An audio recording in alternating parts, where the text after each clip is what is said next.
চাঁদাবাজি যেন এই ফার্মগেটে না হয় তার বিরুদ্ধে অনেক জায়গায় তারা কথা বলেছে এবং নিষেধ করেছে।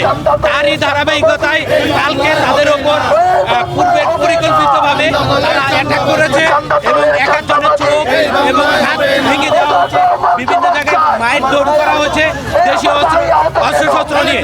আমরা সেটার তীব্র নিন্দা জানাই এবং আমি একটা কথা বলতে চাই আপনার মিডিয়ার মধ্যে যে তারেক রহমান আমাদের প্রধানমন্ত্রী বর্তমানে তিনি বলেছেন আই হ্যাভ এ প্ল্যান।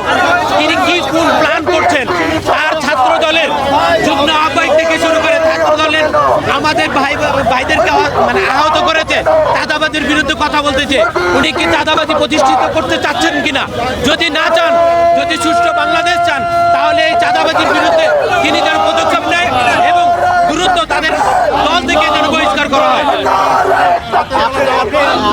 কথা বলছিলেন একজন বিক্ষুব্ধ জনতা এবং তিনি বলছেন যে চাঁদাবাজির প্রতিবাদ করায় কিভাবে আহত হয়েছে এবং আজকে তেজগাঁও কলেজের সামনে বিক্ষোভ এবং এই ফার্মগেট এলাকায় বিক্ষোভ মিছিল করছে এলাকাবাসী এবং সামনে আপনারা দেখতে পাচ্ছেন যে কারো হাত ভাঙ্গা, কারো চোখ বাঁধা অবস্থা রয়েছে।